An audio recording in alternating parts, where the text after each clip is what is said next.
হ্যাঁ হ্যাঁ এগুলো তো শুরু করো। উপস্থিত সভাপতি হাতগ্রাম আগ্রাদিগুন ধামরাট নওগাঁ বাংলাদেশ আজকে আইনিকের যে অবস্থা যে বিভিন্ন ধরনের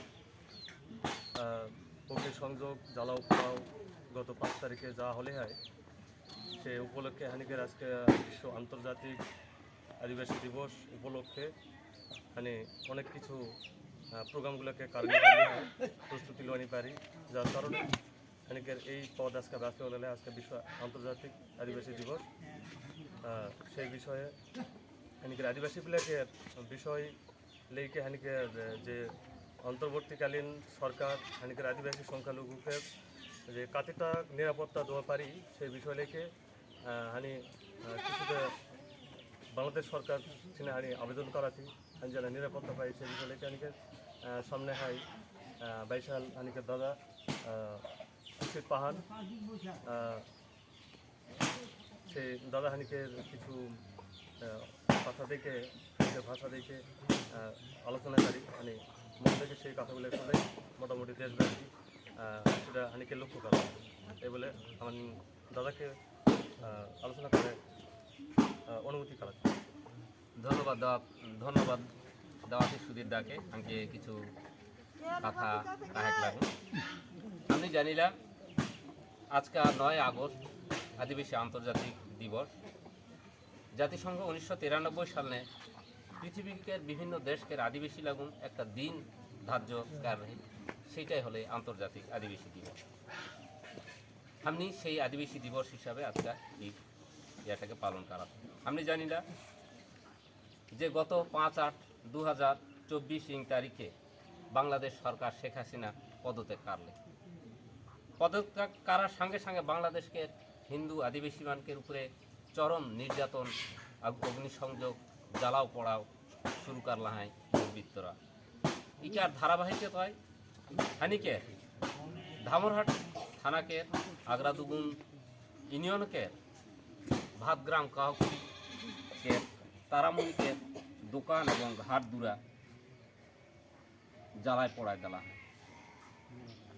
ফলে তারামণিকে জীবন জীবিকার পথ একেবারে বন্ধ হয়ে যায়, পথ নেবাস যায় তারামণি, তার ঘাট দুরা ধ্বংসতুপ্ত পরিণত হয়ে যায়। আজ আদিবাসী মান নিরাপত্তা আদিবাসী মান কোনটি নিরাপত্তা পাবায়? আজকে हमने আদিবাসী মান নিজ ভূমিতে পরবাসী হওয়ান। আজকে তারামণিকে ঘাট দুরা ভাঙ যাহাই পড় যাহাই আজকে তার বসতকার এক জায়গা নেই। সেকার পরিপ্রেক্ষিতে সে আজকে ন্যায় বিচার লাগুন রাস্তায় রাস্তায় ঘুরে বেড়াতে। কদিন আগে সবেমান তারামণিকের ঘাট পড়া ভিডিওটাকে দেখলি। আমি সরকারের কাছে ন্যায় বিচার মাঙ্গাথি এই তারামণিকের যে ঘাট দুয়ার যেটা হলা খায় ভাঙ জেলা খায় পড় গেলা খায় সেটাকে ভাঙি আজকে এই আদিবাসী দিবস নিয়ে সেকার একটা ন্যায় বিচার করা মাঙ্গাথি। এবং তার সঙ্গে সেকার পার্শ্ববর্তী যে আদিবাসী মানকের যে সংঘ গীতাঞ্জলি সংঘ সেই সংঘকের ঘাড় দুরা এবং চেয়ার টেবিল সব কিছু দুর্বৃত্তমান পড়ায় দেওয়া হয়। আমি সেকারও দাবি দাবা করাচ্ছি। আজকে বর্তমান যে নওয়া সরকার কেয়ারটেকার যে সরকার আলে হয় নোবেলজয়ী যে ইউনুস জান দাবি করাচ্ছি ইকার একটা সুষ্ঠু ন্যায় বিচার পাইকে যেন আমরা বাংলাদেশ নে আদিবাসী মান সুখে শান্তিতে বসবাস করে পারি এই আশা রাখে আমি আন্তর্জাতিক আদিবাসীদের দিবসের দাবি হিসাবে কাইতে আমার বক্তব্য শেষ করছি। সব মানুষকে ধন্যবাদ। বাংলাদেশ আদিবাসী যথেষ্ট পরিমাণ ভালো রাখায়, কিন্তু এই কয়েকদিনকে ব্যবধানে বাংলাদেশকে আদিবাসী সংখ্যালঘু মান অতটা সেরকম ভালো না খায়, খুব ভয়াবহ অবস্থা। তো ঝাড়খণ্ড নাগপুর রাঁচি বা দুমকা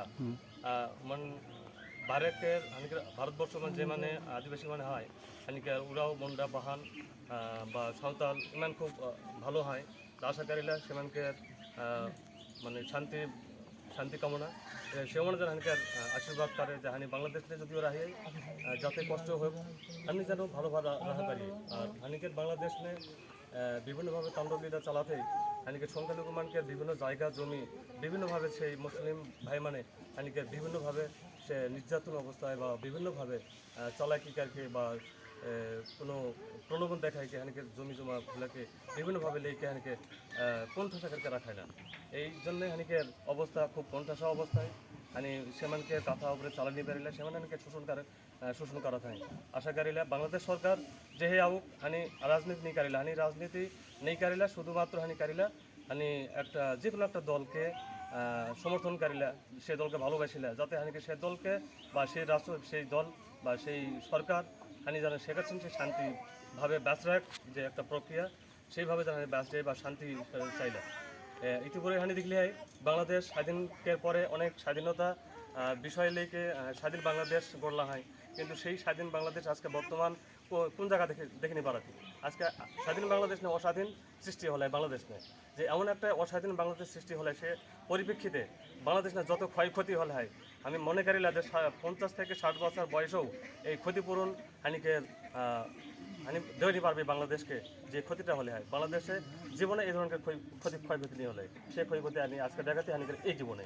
হানিকে পরবর্তীকালীন যে কোন বাংলাদেশ গড়তেই আজকে নতুন বাংলাদেশ গড়ায় খোঁজা হয় আজকে ছাত্র সংগঠন বা ছাত্র যেই কোঠা আন্দোলনকে লেকে একটা বিশাল একটা আন্দোলন সৃষ্টিকার হয় সে আন্দোলনকের পরিপ্রেক্ষিতে আজকে এ পর্যায়ে আলা হয় সবকেই আজকে কষ্ট ভোগ করা লাগছে বাংলাদেশকে লেগে এই বলে হানিকের সংক্ষিপ্ত এই বিশ্ব আন্তর্জাতিক আদিবাসী দিবস বিষয় লেগে বিভিন্ন আলোচনা হলে বেশি বেশি করকে এই পোস্ট হানিকের শেয়ার করকে হানিকে অবশ্যই জানাবা যে হানিকের অন্য কোনো আর কোনো সুখ সুবিধা বা হাই কি নাহি বা আরও কোনো তথ্য হাই কি নাকি সেই বিষয় লেগে হানি আবার পরবর্তীকালীন আবার হানি সে বিষয় লেগে আবার বসবে সবাইকে গোড় লাগিলা ভালো রাহা সুন্দর করকে জীবনযাপন করা ধন্যবাদ।